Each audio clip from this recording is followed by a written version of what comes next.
श्री गणेशाय नमः। श्री सरस्वते नमः। प्रभु श्री रामचंद्राय नमः। शेषशाही नारायण तोची अवतरला अयोध्ये लागून सकळ दुष्टाते संवारून भक्त जन तारावय। पांडुरंगा करू प्रथम मनमन दुसरे चरण संतांचे त्यांच्या कृपालाने कथेचा विस्तार बाबाजी सद्गुरू तुका कथेला सुरुवात झाली. प्रत्यक्ष शेष नारायण शेषावर पहोटेला झोपलेला असा परमात्मा परमेश्वर भगवान विष्णू रामाच्या अवताराने त्या ठिकाणी अयोध्येमध्ये प्रकट झाला. अशा प्रकारे कथा सुरू झालेली आहे. जी का क्षीरसागराची दुहिता तीच स्वयं झाली सीता. भूमी लागी भार होता अवतार घेणे पडतसे. अशा प्रकारे ज्याप्रमाणे भगवान विष्णूने रामाचा अवतार घेतला त्याचप्रमाणे त्या ठिकाणी जी लक्ष्मी आहे भगवान विष्णूच्या चरणावर बसली त्या लक्ष्मीनेच सीतेचा अवतार घेतलेला आहे. कशासाठी? जगाचा उद्धार करायला, नाही का. जे दुष्ट आहेत त्यांना संपूर्ण टाकायचं आणि चांगल्याचा मान वाढवायचा. म्हणजे अशा प्रकारे त्या ठिकाणी काय केलंय, या दोघांनी अवतार घेतले असे या ठिकाणी सांगून राहिले. धर्म करावा स्थापन अधर्म काढावा निवटून युगायुगी हेची साधन करोनी पालन करीत आणि असे. अशा प्रकारे धर्माची स्थापना करायची, नाही का. अधर्माचा नाश करायचा. आणि अशा प्रकारे भगवान विष्णूने जो काही अवतार घेतले 10 अवतार एकच कारण आहे. यथा यथा हि धर्मस्य ग्लानिर्भवति भारत अभ्युत्थाना पदार्थ तदात्मानं सुधाम्यहम्. म्हणजे अशा प्रकारे भगवान विष्णूने 10 अवतार घेतले. कशासाठी? तर वाईटांचं निर्मूलन करायचं, चांगल्याचं रक्षण करायचं, धर्माची स्थापना करायची. अशा प्रकारे त्या ठिकाणी प्रत्यक्ष भगवान विष्णूने 10 अवतार घेतले आहेत. ते आपल्या भगवान मंदिरामध्ये आपल्याला ऐकायला मिळतील. दया सीतापती लागुण माझे साष्टांग असो नमन. मग दत्त मूर्ती ते चिंतून कथा अनुसंधान चालविले. आणि अशा आपल्या भगवान विष्णूने रामाचा अवतार घेतला, सीतामाईने लक्ष्मीने सीतेचा अवतार घेतला. आणि ग्रंथकर्ते म्हणतो की अशा प्रकारे यांनी अवतार घेतल्यामुळे पुढील कथा मी कशा प्रकारे ते सावचित आहे का म्हणतात. तृतीय अध्यायाच्या अंती रामनगरा माझी प्रवेशती. मार्गी जाता कीर्ती गाती भाट अतिशय करोनिया. अशा प्रकारे 3 अध्याय संपलेले आहेत. आज 4था अध्याय सुरू झालेला आहे. 3ऱ्या अध्यायाच्या शेवटी काय झालं म्हणजे की प्रत्यक्ष रामचंद्र भरताला घेऊन नंदीग्रामाहून अयोध्या आले. अयोध्या आल्यानंतर प्रभू रामचंद्राचं कशा प्रकारे स्वागत केलं त्याचं वर्णन आपण ऐकलं आहे. अनेक स्त्रिया वेशभूषा करून कपडे चांगले परिधान करून दारामध्ये रांगोळ्या काढल्या आहेत, नाही का. आणि अत्तराचे सडे टाकले आहेत.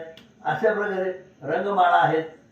अशा प्रकारे अत्यंत सुशोभित हे अयोध्या नगरी केले. रामाचं स्वागत कशा प्रकारे केलं हे कालच्या अध्यायामध्ये आपण ऐकलं म्हणतात. तैसेच चोपदार भानदार ललकारिती जय जयकार. छत्रच्या मरादी संभार चालती रघुवीरा समागमे. अशा प्रकारे त्या ठिकाणी आता प्रभू रामचंद्र त्या ठिकाणी अवतरण झाले आले. त्यांच्याबरोबर भालदार आहेत, चोपदार आहेत, नाही का. आणि गर्दी आहे खूप. प्रभू रामचंद्र पाहण्यासाठी खूप गर्दी जमलेली आहे. कारण 14 वर्षाने प्रभू रामचंद्र आलेले आहेत. त्यामुळे त्यांना पाहण्यासाठी त्या नगरातील सगळे लोक येऊन उभा राहिले आहेत.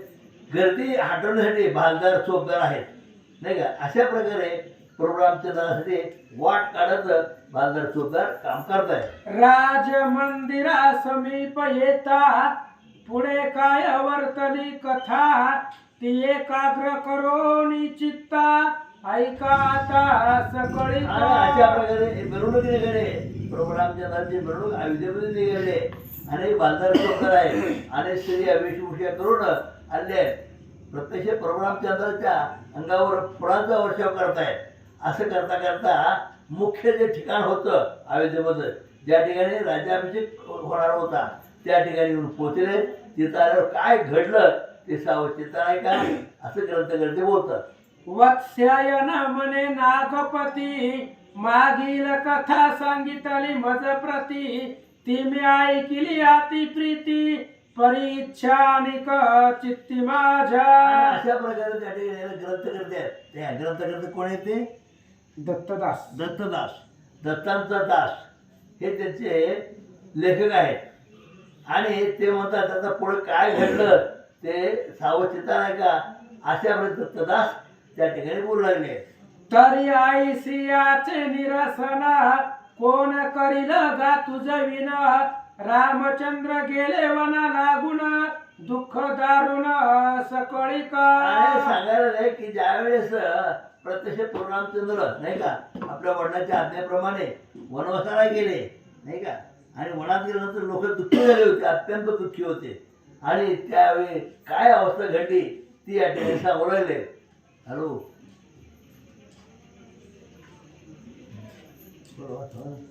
राम राम.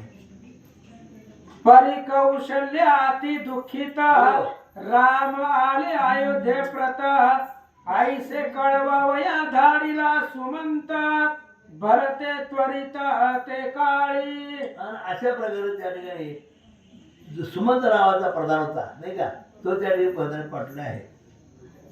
काय आणि अशा प्रकारे तुम्ही सांगा ना.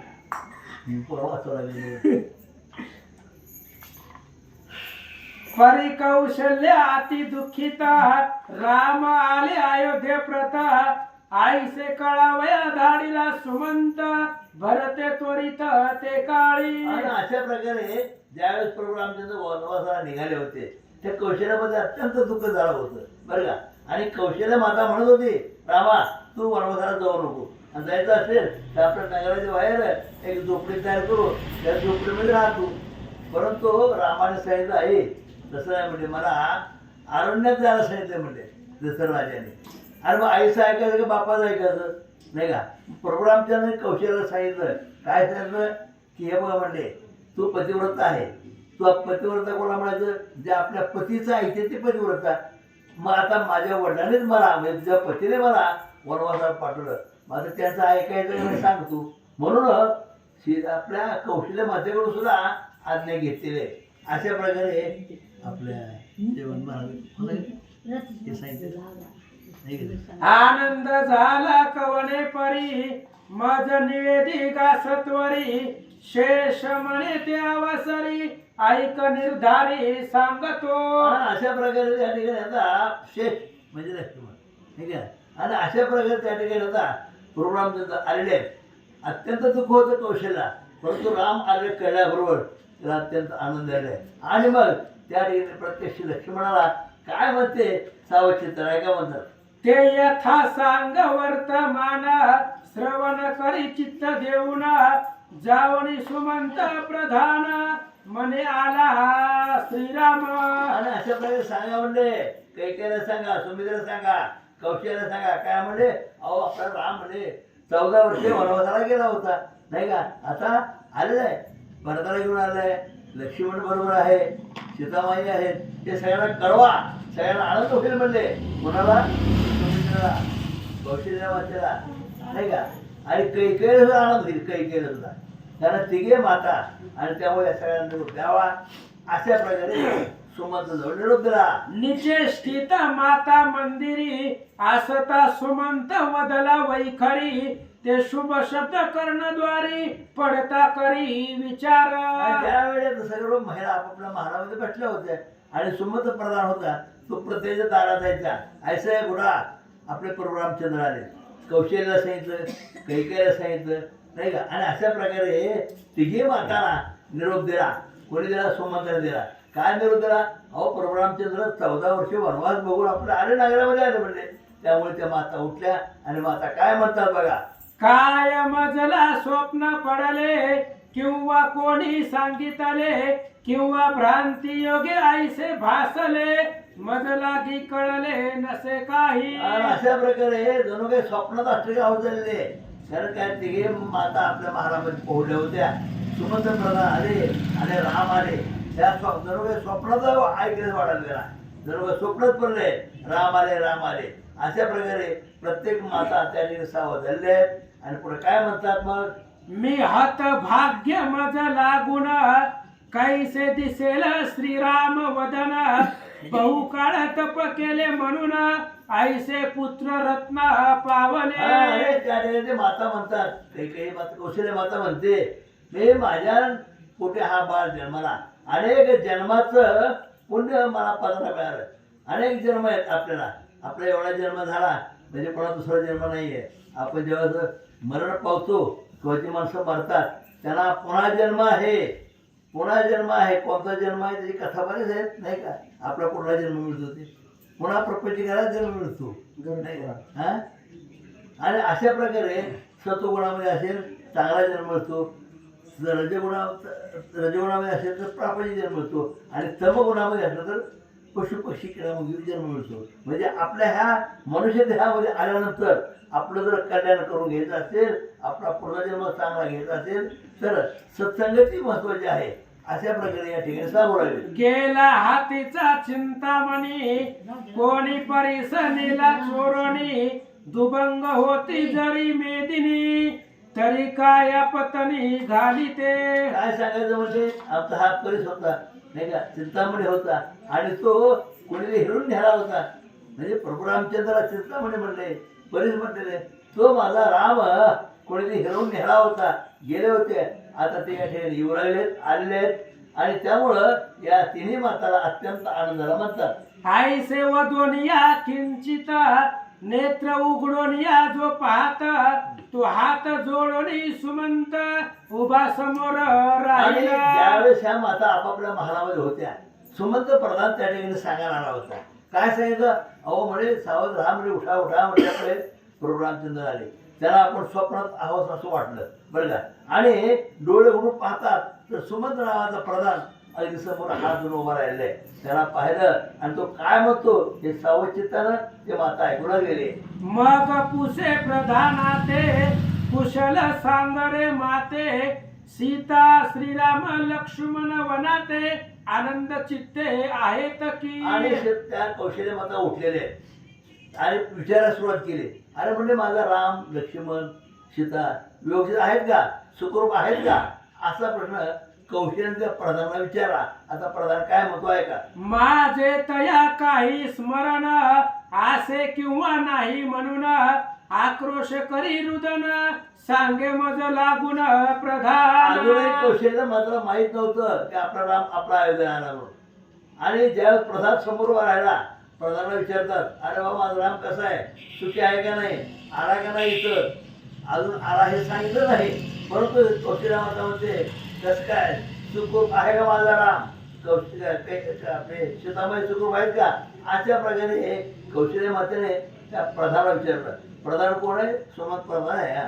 आईसे रुदन करिता करिता नेत्र गडद पडली अकस्मात मोहित होऊनी निचेष्टित भूमीवरी पडत ते काळी. अजून काही राम आल्याची बातमी काही कौशल्याच्या कारण पडले नाही.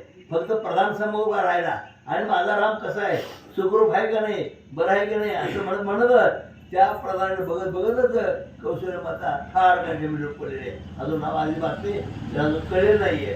ते सुमंत पाहोनी या नयनी पवन घालित व्यंजने करोनी नेत्रासी उदक लावणी सावध जननी मग केली. सुमंत प्रधानाला पाहिल्याबरोबर कौशल्य मात्र एकदम चक्रून पडलेले आणि रामाची बातमी अजून कानावर पडलेली नाही. ती बेशूत पडल्याबरोबर प्रधानाने काय केलं, लगेच त्याला वारा घ्यायला सुरुवात केली. तोंडावर पाणी शिंपडलं आणि वारा घ्यायला सुरुवात केली. सावध व्हा माते, सावध व्हा, अहो तुमचा राम आला आहे. अशा म्हणजे गोड बातमी कौशल्याला तू सांगू राहिले.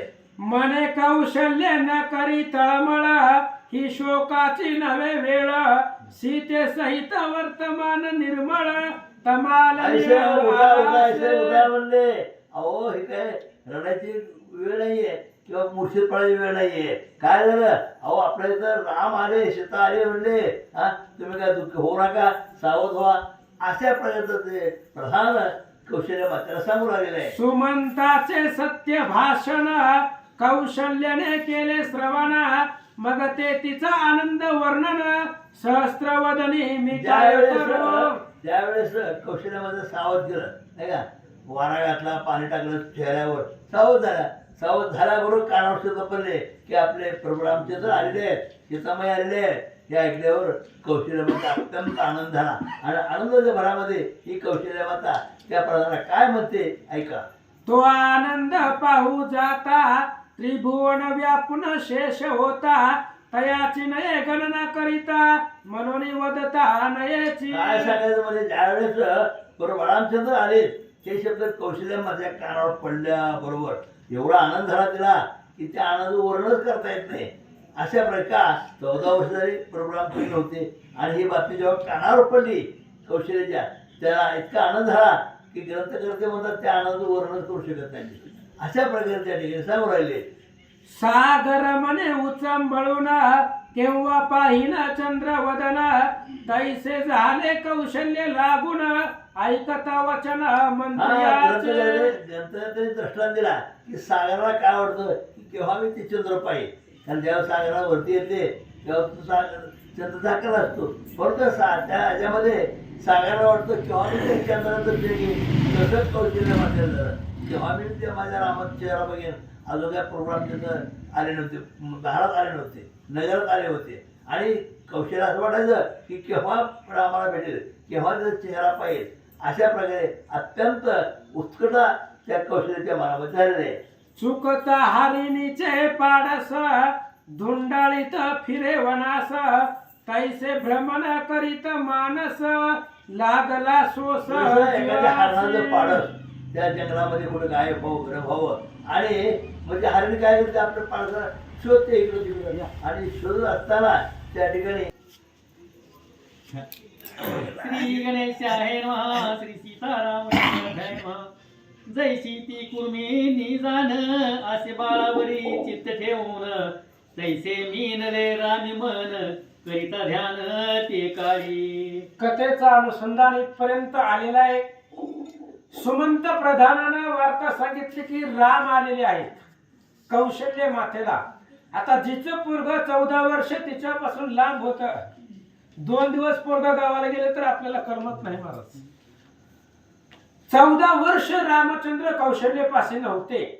रामचंद्राच्या ध्यानामध्ये, त्यांच्या स्वरूपामध्ये, विरहामध्ये कौशल्य जगत होते. सुमंताला पुढे पाहिल्याबरोबर चक्कर येऊन पडली आणि विचारलं, सुमंता माझा राम वनवासामध्ये कसा आहे, माझ्या रामाला माझं ध्यान होतंय का नाही, कधी माझी आठवण काढतो का नाही, असं म्हणून पुन्हा मूर्छित पडली. सुमंतानं सावध केलं आणि सांगितलं, आई साहेब रडू नका, तोच राम सीता लक्ष्मण सहित इथं आलेले आहेत. असं सांगितल्याबरोबर जसं कासव आपल्या पिल्लाला भेटण्यासाठी किंवा पाहण्यासाठी, कारण दृष्टीने त्याचं पोट भरतं, पाण्यासाठी जसं तळमळते तसं कौशल्या रामासाठी तळमळू लागले. नेत्री चालेल्या सुधारा, अंग कापे थर थरा, रोमांचाचा युहारा, धर्मधारा वाहती. डोळ्यामधून पाणी वाहू लागलेलं आहे, घळ कौशल्या माता रडू लागलेले आहे. असं वाटून की कधी त्या असणाऱ्या रामचंद्राचं मुख पाहिलं, त्या लेकराला कधी माझ्या हृदयाला लाविलं, कडकडून घट्ट मिठी मारिलं, असं कौशल्य आई साहेबाला वाटू लागलं. कंठ झाला सदगदित, अंगणा माझी आली धावत, कुठे राम म्हणून पाहत, तो अकस्मात देखिला. आणि मग उठली धावत धावत दरवाजाच्या त्या असणाऱ्या कक्षाच्या बाहेर आले आणि कुठे माझा राम, सीता कुठे, लक्ष्मण कुठे, असं म्हणत असताना अचानकपणे रामाला समोर मातेला पाहिलं. येता तीर्थावरी तो परवाले ते अवसरी, तैसे कौशल्याचे झाले परी, शिबिके बाहेरी उतरता. आणि मग उदाहरण दिलं ग्रंथकर्त्यांनी, सहज आपण तीर्थाला जावं, सहज. आणि तीर्थाला गेल्यानंतर ना पर्वकाळ त्या दिवशी असावा. साधला हा पर्व काळ, गेला अंतरीचा मळ. त्या दिवशी पर्वकाळ साधावा आणि आपल्याला त्याचं पुण्य लाभावं, त्या पद्धतीने कौशल्याला घडून आलं असं सांगतात. डोळा पाहता रघुनंदन, सुखे झाले ते लागून, पुनरपी अंतपुरी पुरेशन, स्वस्थानी जाऊन राहिली. आणि मग रामचंद्राला पाहिलं, तिच्या डोळ्याला समाधान वाटलं, आणि मग पुन्हा आपल्या अंतपुरामध्ये घरामध्ये जाऊन बसल्या. मग निघाला सीतापती लक्ष्मणा घेऊन संगाती आला कैके सदनपती भेटावया कारणे. मग पुन्हा कौशल्य मातेला रामचंद्र भेटले. भेटल्यानंतर ना पुन्हा कैकेयीच्या सदनामध्ये रामचंद्र कैकेयीला भेटी देण्यासाठी तिच्या घराकडे आले. साष्टांग करून हिंद म्हणा उभा राहिला हात जोडून तिने केल्या दोधन रामास्य अवलोकन करीना. ज्यावेळेस कैकेयीच्या समोर राम आले. आल्याबरोबर कैकेयीने मान खाली घातली, कारण रामचंद्राच्या चेहऱ्याकडे पाहावं एवढं सामर्थ्य तिला झालं नाही. आपल्यासाठी आपल्या बोलण्यावर इकडून 14 वर्षासाठी वनवासाला गेलं, काय तोंड दाखवावं त्या रामाला, म्हणून खाली मान घालून कैकेयी उभा राहिले. तिच्या मनी ऐसे आले की म्या दुर्धर कर्म केले मन मोहरामध्ये धाडिले आता मुक केली जाऊ. ज्यावेळेस कैकेयीच्या पुढे येऊन राम उभा राहिले त्यावेळेस कैकेयीला पाठीमागचं आठवलं. 14 वर्षापूर्वीचं मी वाईट कर्म केलेलं आहे आणि वाईट कृत्य करून रामाला वनवासाला पाठवलं. वनवास करून 14 वर्षाचा वनवास परिपूर्ण करून राम आले. पण आता त्या रामाचं मुख कसं पाहावं, त्याला तोंड कसं दाखवावं, असं कैकेयी मनात विचार करते. ऐसे पाहुनी दशरथ सूत कैके प्रती काय बोलत न पाहती कमज प्रत न वदसी उचित काही. रामचंद्राने पाहिलं कैकेयी आपल्याकडे पाहत नाहीये. रामचंद्राने विचारलं कैकेयीला, काय झालंय म्हणले, कोणता राग तुमच्या मनामध्ये, का माझ्याकडे पाहत नाही, का मला बोलत नाही, सांगा. भगवंत विचारतात. मी आज्ञावंतो नियसिरी निघून गेलो वनांतरी 14 वर्ष होत पुरी आलो सदनांतरी दर्शना. आणि रामचंद्रांनी सांगितलं, कैकेयी आई साहेब तुमची आज्ञा होती की रामासाठी 14 वर्षाचा वनवास रामानं जावं. तुमची आज्ञाचं परिपालन करण्यासाठी मी 14 वर्षासाठी वनवासाला गेलो आणि तो 14 वर्षाचा कालावधी वनवास संपून पुन्हा तुमच्या दर्शनाला आलो, असं रामचंद्र बोलतात. पुढे आज्ञा होय जैसी मी सिद्ध आहे वचनासी ऐसा असता रोष मानसी काव धरीसी माते तू. आणि रामचंद्राने सांगितलं, पुढे काय कार्य आहे सांगा. तुम्ही आई आहे, जसं तुमच्या मनामध्ये इच्छा आहे तसं सांगा. आता पुढचं काय तुम्ही बोलताल ते बोलल्याबरोबर पूर्ण करण्यासाठी माझी सिद्धता आहे, तयारी आहे, असं रामचंद्र बोलतात. मज करावे अवलोकन काय अपराध मज पासून म्हणून नवल शिवचन सांग मज लागून कैकेयी. आणि रामचंद्राने विचारलं, आई साहेब काय माझ्याकडून अपराध घडला सांगा, काय माझ्याकडून चुकी झाली म्हणून तुम्ही मला बोलत नाही, माझ्याकडे पाहत नाही. तर बघा राम आहे तो जिने 14 वर्षासाठी वनवासाला पाठवलंय, तिची विनंती भगवंत करताय, काय माझ्याकडून चुकलंय ते सांगा, असं रामचंद्र बोलतात. मी नमस्कार करीतो तुझसी पूर्ण आशीर्वाद द्यावा मजसी मजाने भरतासी पाहे समान तू माते. आणि रामचंद्रांनी सांगितलं, आई साहेब कैकेयी मातोश्री मी तुम्हाला नमस्कार करतो, तुमच्या पाया पडतो आणि मला आशीर्वाद द्या. जशी तुमची दृष्टी भरताकडे आहे तसंच माझ्याकडेही पहा.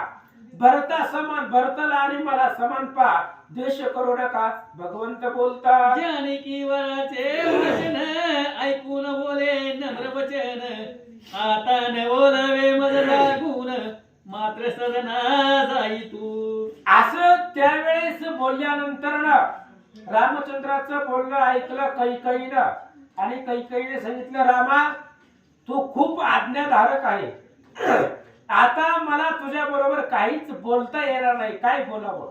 एका शब्दासाठी तू वनवासाला गेला, आता तू तुमच्या आईच्या म्हणजे पुढे सुमित्रेच्या कौशल्याच्या भेटीला जावं असं सांगतात. ऐकून कैकेयीची मधुरवाणी तेथून निघाले चाप पाणी येते झाले सुमित्र सदनी तया पाहून धावत. आणि कैकेयीचं बोलणं ऐकलं, कैकेयीच्या महालातून रामचंद्र निघाले, नमस्कार केला आणि मग आता सुमित्रा आणि त्या सुमित्रेच्या महालामध्ये तिचं दर्शन घेण्यासाठी रामचंद्र निघाले. सुमित्रेनं पाहिलं, धावून आल्या. जवळी येता सुमित्रा माता नमस्कार करती राम सीता. तैसाच लक्ष्मण चरणी माथा आनंदे ठेविता झाला. ज्यावेळेस सुमित्रा माता जवळ आल्याबरोबर राम आणि सीता त्या सुमित्रेच्या पाया पडले, त्यांचं दर्शन घेतलं. त्याच पद्धतीने लक्ष्मणाची मातोश्री होत्या, त्यामुळे लक्ष्मणानेही आपल्या आईचं दर्शन घेतलं. तयांची मुखे निहाळून सुमित्रा पावली आनंद पूर्ण. तिघासी वदत्या सर्वचन चिरंजीव हा म्हणून. आणि मग तिघांनी राम, लक्ष्मण आणि सीता तिघांनी सुमित्रेचं दर्शन घेतलं. आणि सुमित्रा मातेनं तिघांचेही मुखचंद्र पाहिला, तिघांच्या डोक्यावरती हात ठेवला आणि चिरंजीव पदाचा आशीर्वाद आईनं दिला. मग बोले अयोध्यानाथ रत्नगर्भे हा तुझा सूत.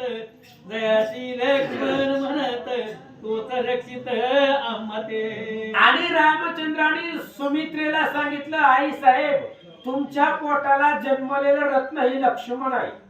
वनवासामध्ये वनवास लक्ष्मणाला नव्हता, पण माझ्या बरोबर तो वनवासाला आला आणि वनवासामध्ये ह्याच लक्ष्मणानं आमची खूप सेवा केली, मदत केली, असं रामचंद्र सुमित्रेला सांगतात. जशी सर्व दुःखे जी झाली ती येणेच निवारिली. रावणे सीता हरण केली ती प्राप्त झाली याचेने. रामचंद्राने सुमित्रेला सांगितलं, आई साहेब, तुमचा लक्ष्मण माझ्या सोबत वनवासाला होता म्हणून मला कशाचीच भीती नव्हती. माझा भाऊ माझ्या सोबतीला आहे म्हणून मी कधी खचून गेलो नाही. रावणाने सीतेला पळवून नेलं, चोरून नेलं, तरी सुद्धा लक्ष्मण सोबतीला होता म्हणून मला धाडस आलं, बळ मिळालं आणि या लक्ष्मणाच्या जीवावर, लक्ष्मणाच्या बळावरच रावणाला मारलं, सीतेला सोडवलं. रामचंद्र सांगतात, हे सर्व कृत्ये जाण माते तळीस गेले सौमित्र हाते. मगरीत दुःख भोगील जीवाते ब्रह्मचर्यवर ते राहिला. आणि आई साहेब, सुमित्रा माता काय सांगायचं, जेवढं मला दुःख झालं ते दुःख, माझं दुःख लक्ष्मणाने सहन केलंय. वनवासामध्ये सगळ्यात जास्त त्रास लक्ष्मणाला झालेला आहे. राम काय निवांत झोपत होते, लक्ष्मण 14 वर्ष झोपला नाही. राम फळं खात होते, कंदमुळं खात होते.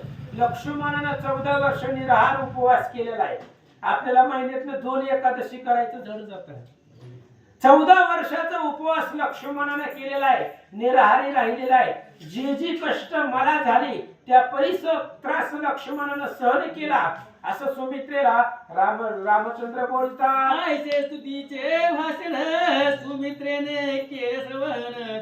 मग त्रिवर्ग आशीर्वाद घेऊन निघाले तेथून पुढती. आणि मग अशा पद्धतीने रामचंद्राने सांगितलं, सुमित्रेला तिघांनाही आशीर्वाद दिला आणि तिथून राम, लक्ष्मण, सीता पुढे निघाले. शिविके माझी आरुडले कौशल्य सदना प्रति गेले.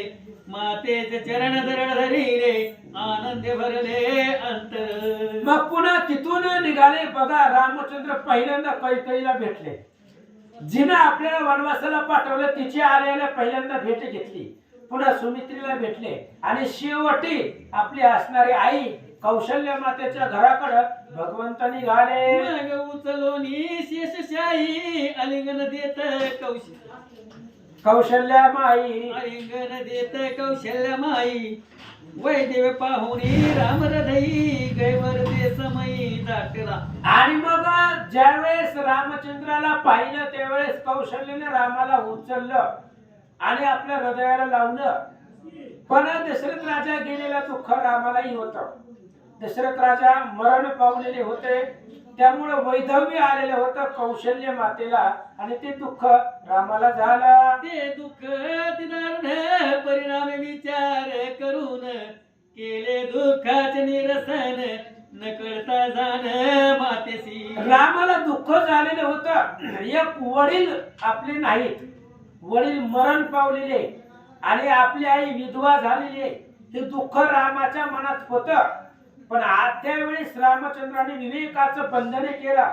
ते दुःख अंतःकरणामध्ये गिळलं आणि आईला झालेलं दुःख न कळू देता काय म्हणतात, हा समय नव्हे दुःखाचा शोक नावरेल कौशल्याचा, ऐसा निर्धार करून मनाचा हुंदका गैवराचा गिळला. रामचंद्राला दुःख झालं होतं दशरथ नसल्याचा. कारण आता आपण 14 वर्षांनी आलोय आणि आपला बाप नाही आपल्या पुढं, त्याच्यामुळे दुःख झालेलं होतं. पण रामानं दुःख गिळलं. आता जर आपण दशरथाचं नाव जरी काढलं तरी कौशल्य एवढी रडल. मग जर आपली आई जर दुःखी होत असेल तर आपण शांत बसलेलं बरं. म्हणून जो आलेला हुंदका होता बापाविषयी तो रामचंद्राने गिळला. आणि काय करतात, राघव म्हणे मायशी भूकाळ चुकलो चरण सेवेसी, ऐशिया माझ्या अपराधासी न आणि मानसी जननीये. आणि रामचंद्रांनी सांगितलं, आई साहेब खूप दिवस झालं तुमच्या चरणाची सेवा अंतरलेली आहे, तुमच्या चरणाची सेवा मला करता आली नाही असं भगवंत बोलतात. जो माता पित्याची सेवा न करीतो अधम समजावा. हा. कीटक जायचा जन्म यावा तैसा जाण वास्तवे. रामचंद्रांनी सांगितलं, जो आईची सेवा करत नाही तो अधम आहे, तो कीटक म्हणजे किडा मुंगी सारखा त्याचा जन्म आहे असं महाराज सांगतात. ऐसे साचे बोलती जेन पित्याचे आज्ञाप्रमाण, पिते करोनी वंदन जाणे मज लागून घडले असे. आणि मग त्यावेळेस रामचंद्रांनी सांगितलं, असू दे म्हणले, आता वडिलांची आज्ञा होती ती पाळावी लागत होता.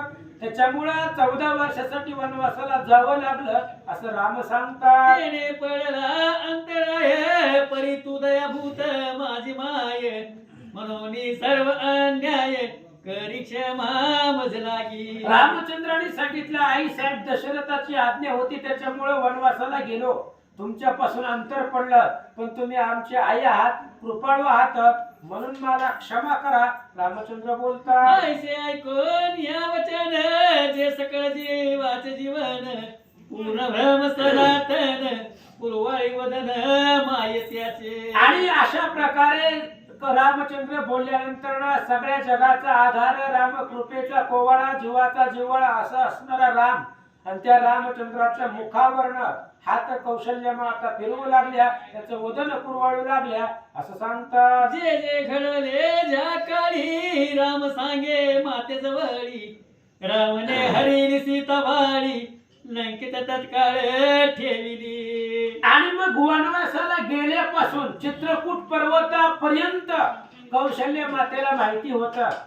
आणि चित्रकूट पर्वत सोडल्यानंतर ना काय काय झालं ते माहिती नव्हतं. त्यामुळे सगळी वनवासाची कथा, कुठं कुठं राहिलो, कोण कोण भेटलं, कुठं कुठं गेलो, रावणाने सीतेचं हरण केलं, अशोकवनामध्ये ठेवलं, ही सगळी कथा रामचंद्र कौशल्य मातेला सांगतात. ऐसा दुष्ट दशवदन कुळासह त्यासी वधून, सीता आणली सोडवून सेवना लागून आपल्या. आणि मग लगेचच मी लंकेला गेलो, लक्ष्मणाला सोबतीला घेतलं, लंकेला गेलो, रावणाला मारलं. कसं मारलं? कुळासहित मारलं. रावणाच्या कुळात कुणीच ठेवलं नाही. पाताळामध्ये जाऊन राक्षस मारली आणि मग सीतेला सोडून तुमच्या सेवेसाठी आणली असं रामचंद्र सांगतात. ऐसे बोलतात तक्षणी जानकी नमन करी चरणी, सीता आशीर्वाद देऊनी अलिंगुनी माय बोले. असं रामचंद्राने सांगितल्याबरोबर लगेच सीता कौशल्य मातेच्या पाया पडल्या. कौशल्याने सीतेला उचललं, आपल्या हृदयाला लावलं आणि आशीर्वाद दिला. आपुल्या पती समवेत झालं चिरकाल सुखे क्रीडा करून, पुत्र करी जे उत्पन्न आमचे उद्धरण करावया. आणि कौशल्य मातेने सांगितलं, आपल्या पती सोबत तुम्ही वनवासाला गेला, तो वनवासाला गेली, 14 वर्षाचा वनवास भोगला. आता अयोध्येमध्ये आनंदाने राहा आणि रामचंद्र आणि सीता आनंदाने संसार करा आणि आम्हाला नातवाचं तोंड दाखवा असं कौशल्य माता बोलतात. तू जायसी पतिव्रता सती, कोणीच नसे मेदी निवर्ती, पर शत्रू जरी उठती तरी नाश पावती सती तेजे. आणि सीतेला कौशल्य माता बोलताय, सीते तुझ्यासारखी पतिव्रता जगतामध्ये नाहीये. अरे शत्रूने जरी तुझ्याकडे पाहिलं तरी तुझ्या पतिव्रतेच्या सामर्थ्यानं ते जळून भस्म होती. आणि तेच घडलं होतं लंकेमध्ये. सीता जाळी श्रीराम मारी, आईसेनी राक्षसांची बोहरी, क्षणे होईल लंके माझारी, सांगे वानरी हनुमंत. सुंदरकांड अध्याय 24. हनुमान लंकेतून आल्यानंतर वानरांना सांगतायत सीतेच्या तेजानं राक्षस अर्धे मेले, उग नावाला जिवंत आहेत आणि ते रामानं मारलेले आहेत. तेच कौशल्य माता सांगते, कोणी जरी शत्रूनं तुमच्याकडे वाईट नजरेनं पाहिलं तरी तुमच्या सतीत्वामध्ये एवढं सामर्थ्य आहे की त्याचं धन करण्याची ताकद तुझ्याकडे आहे. अशी पतिव्रता आहे. कौशल्य बोलतात, आयसे वदता सीतेला गुण तो उठला लक्ष्मण, करी साठांगण मन तयासे आलिंगन माय देत. आणि असं सीता मातेला बोलत असताना सीता माता बाजूला सगळे लक्ष्मण जे आले कौशल्याच्या पाया पडले. कौशल्यने उचललं, हृदयाला लावलं. अंकावरी घेऊन तयासी म्हणे तू धन्य पुत्र सुमित्रेसी, रामासी रक्षले दिवस निसी पावसी सुखासी चिरकाल.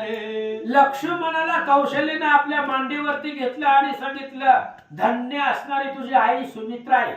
सुमित्रेच्या पोटाला तुझ्यासारखं रत्न जन्मलं आणि वनवासाला रामचंद्र सोबत गेला.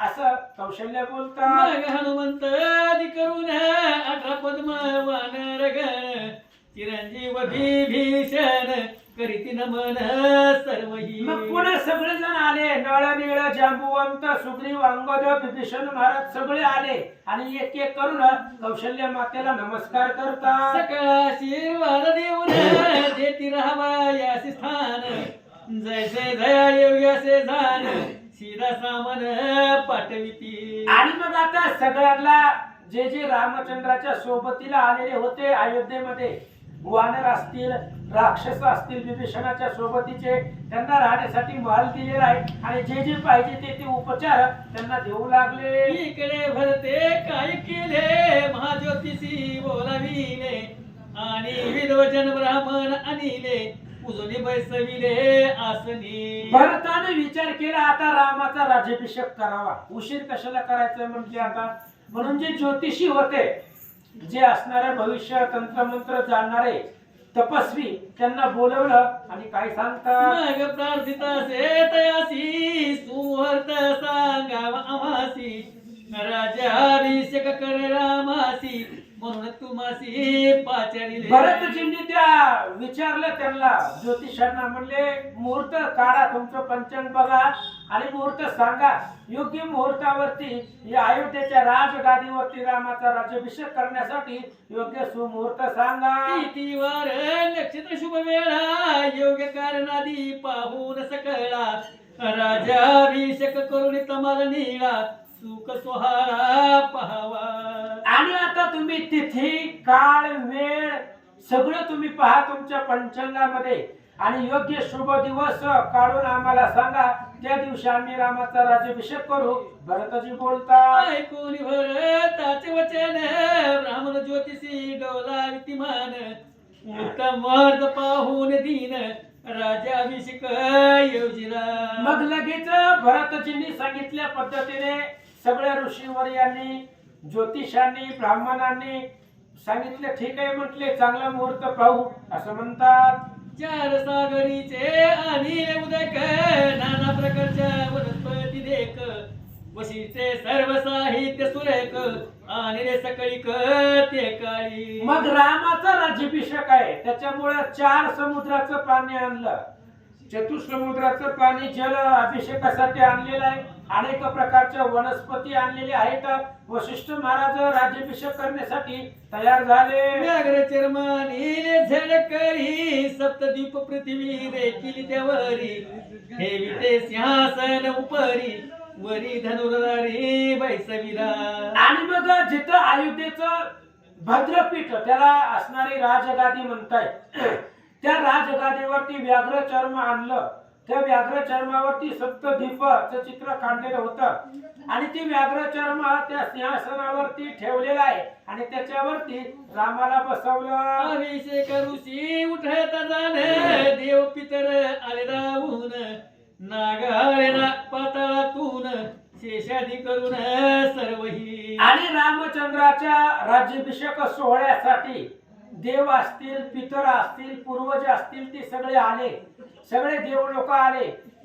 पाताळामधले नागमंडळी सुद्धा सोहळा पाहण्यासाठी उपस्थित झाले. सकळ ऋषी वर्तमान वशिष्ठ वेद मंत्र करून राज्याभिषेक केला राम लागून आनंद झाला सकळी का. कुंडली कवरधारी विठ्ठल श्री ज्ञानदेव तुकाराम राजाधिराज प्रभू श्रीरामचंद्र भगवान की जय. आकाश देव दुधंबी वाजविती नाना वाद्याचे घोष होती भेरी नवभती झडती तुरे वाजती मंगल. अशा पद्धतीने रामचंद्राचा राज्याभिषेक केला. अयोध्येचा राजा रामचंद्र झाले. अयोध्येच्या राजगादीवरती बसवलं. देव लोकांनी स्वर्गातून फुलांचा वर्षाव भगवंतावर केला. तुंबर गंधर्व जाण आदर करे ताती गायन रंबा उर्वशी आदी करून नृत्य गायन करीताती. नारद आहे, तुंबर आहे, वेगवेगळ्या प्रकारचं गायन करू लागले. रंबा, अप्सरा, उर्वशी नृत्य करू लागल्या. रामावरी सुमन वर्षाव होत जानकी वामांगी शोभत भरत शत्रुघ्नच्या मरे ढाळीत शोभा अपरिमित तेथीची. अपरिमित अशा प्रकारची तिथली शोभा आहे. कोण वर्णन करणार आहे. रामराज्याभिषेक सोहळा आहे आणि डाव्या मांडीवरती सीता माता बसलेली आहेत. भरत शत्रुघ्न चामरे घेतलेला आहे. लक्ष्मण पुढे उभा आहे. हनुमंत पाठीशी आहेत.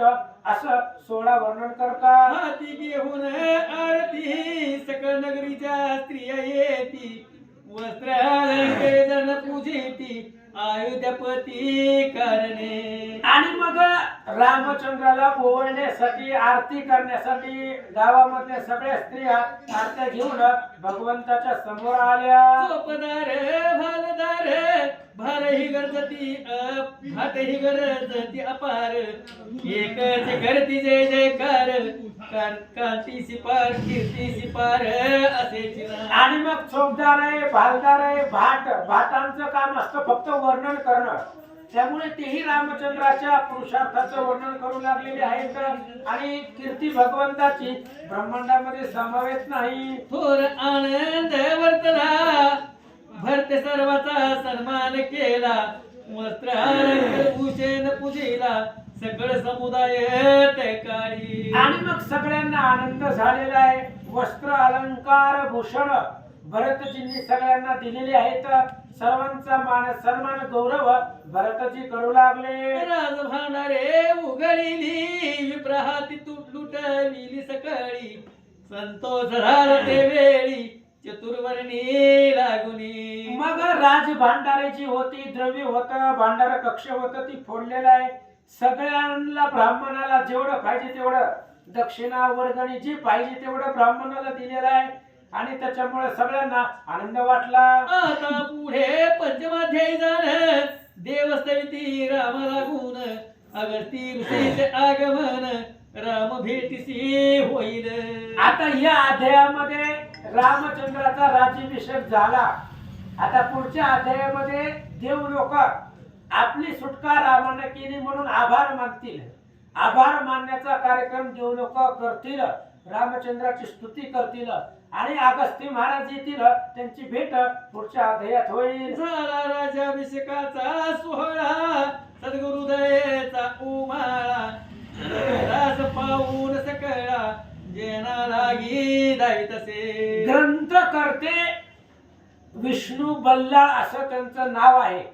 पण त्यांनी प्रत्येक अध्यायाच्या अंतीला दत्तदास एवढंच वापरले. कारण आम्ही दत्तात्रयांची सेवक आहोत म्हणून दत्तदास ग्रंथकर्ते सांगतायत या अध्यायामध्ये रामचंद्राच्या राज्याभिषेकाचा सोहळा गुरु कृपेने मी वर्णन केला असं सांगतात. इथे श्री पद्मपुराणे पाताळखंड शेष वात्स्यायन संवत्सरे राम सुमेधे रघुवर परस्य राज्याभिषेकोम नाम चतुर्थमाध्याय पुंडलिक गौरधारी विठ्ठल श्री ज्ञानदेव तुकाराम पंढरीनाथ भगवान की जय.